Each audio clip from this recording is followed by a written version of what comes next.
Prepare-se para o noticiário que vai sacudir seu dia. Enquanto o Pentágono convoca às pressas centenas de generais para um encontro ultra-secreto, o presidente ucraniano Volodymyr Zelensky surpreende o mundo com um anúncio bombástico: ele está disposto a deixar o poder. Do outro lado do mapa, a Moldávia recebe de volta em algemas o oligarca fugitivo Vlad Plahotniuc, depois de anos foragido. A Índia ensaia um recuo nas compras de petróleo russo, mas com uma condição que pode mudar tudo. E na França, um ex-presidente enfrenta uma sentença histórica que abala os alicerces da política ocidental. Zelensky não mediu palavras em entrevista ao influente veículo americano Axios. Ele afirmou que se a guerra com a Rússia chegar ao fim, está pronto para não concorrer à reeleição.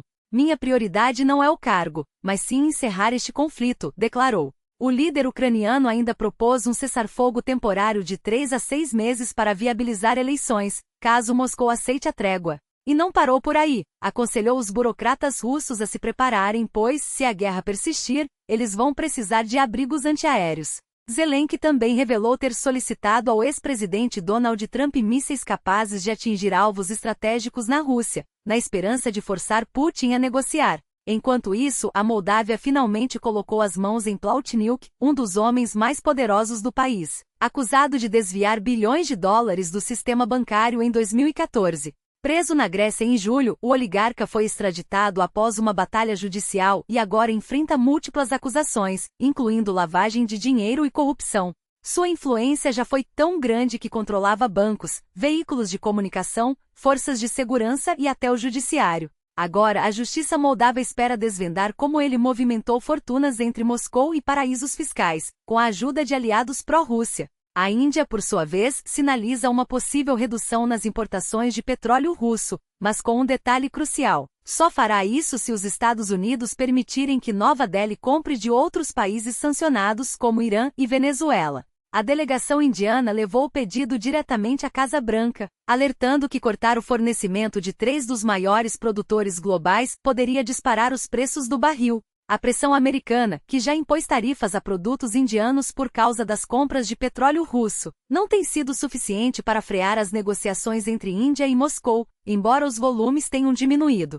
O ministro do Comércio indiano, Piyush Goyal, garantiu que o país busca diversificar suas fontes de energia, com os Estados Unidos como principal parceiro. Na França, o ex-presidente Nicolas Sarkozy foi condenado a 5 anos de prisão por financiamento ilegal de campanha, em um caso que remonta a 2007 e envolve o ditador líbio Muammar Gaddafi. O Tribunal de Paris o considerou culpado de conluir o criminoso, embora tenha absolvido as acusações de corrupção por falta de provas. A sentença, mais dura do que o esperado, gerou comoção no país. Sarkozy, que nega todas as acusações e chama o processo de perseguição política, prometeu recorrer, mas afirmou que cumprirá a pena de cabeça erguida. O caso reacende debates sobre a impunidade dos poderosos e levanta suspeitas sobre outros laços obscuros entre líderes ocidentais e regimes autoritários. Enquanto isso, o Pentágono agita os bastidores ao convocar, em caráter de urgência, altos oficiais de todo o mundo para uma reunião sigilosa na próxima semana.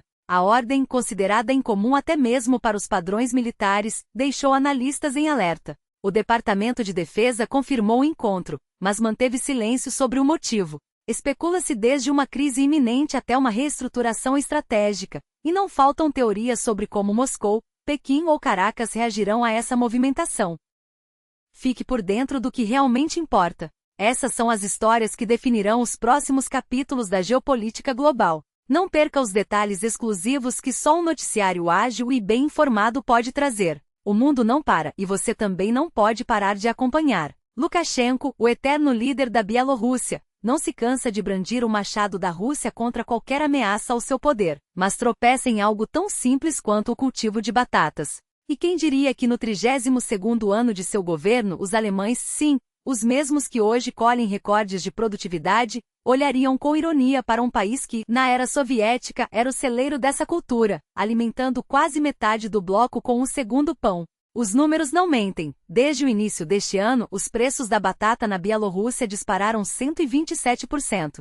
Não é só a exportação desenfreada para a Rússia que explica o colapso, mas um sistema de controle estatal que, ao garantir o poder, asfixia a eficiência. Ex-diretores de fazendas estatais admitem: hoje a produção é pior do que na era soviética. Enquanto isso, na Alemanha, as áreas plantadas crescem, a colheita bate recordes e os preços caem 15% em relação ao ano passado. A pergunta que fica é: até quando um regime que sufoca a economia em nome da estabilidade conseguirá justificar seu fracasso? Mas se na Bielorrússia o autoritarismo se disfarça de ordem, no Quirguistão ele não faz rodeios. O parlamento do país acaba de aprovar sua própria dissolução para antecipar eleições, marcadas agora para 30 de novembro deste ano, um movimento que, oficialmente, visa evitar a sobreposição com o pleito presidencial de janeiro de 2027. Na prática, porém, é mais um capítulo do estilo de governo de Sadir Japarov, o presidente que chegou ao poder após protestos em 2020 e desde então, não hesita em concentrar poder.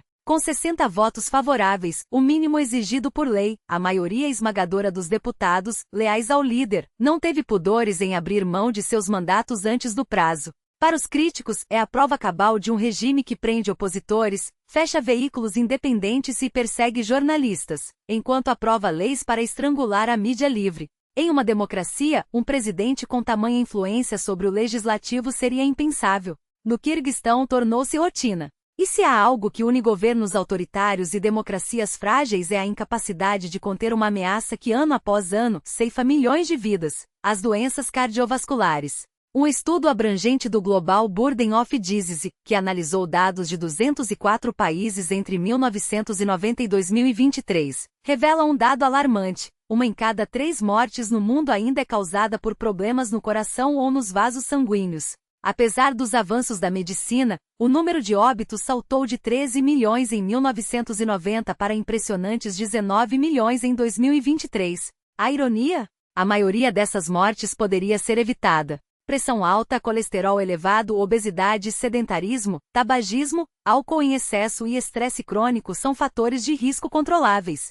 Basta olhar para os números. Países que investem em prevenção e políticas públicas de saúde conseguem reduzir drasticamente as estatísticas. A escolha é clara: ou enfrentamos esses vilões agora, ou continuaremos a pagar o preço mais alto, o da vida. O mundo não para, e as histórias que moldam nosso futuro estão acontecendo agora. Seja a crise silenciosa de um regime que não consegue nem garantir batatas baratas, a manobra política de um presidente que dissolve parlamentos como quem troca de camisa, ou a epidemia invisível que mata mais do que qualquer guerra, uma coisa é certa: você precisa estar informado para entender as forças que movem o tabuleiro global. Não deixe que os fatos passem despercebidos. Acompanhe, questione, compartilhe, porque o conhecimento é a única arma que não pode ser confiscada. E antes de encerrarmos, um lembrete: sua saúde é o seu maior patrimônio. Cuide dela como cuida das notícias que consome, com atenção e sem negligência. Até a próxima, com mais análises que fazem a diferença. Não esqueça de deixar seu comentário, seu like e seu compartilhamento. Juntos fazemos a informação chegar mais longe. Um ótimo dia a todos e até breve.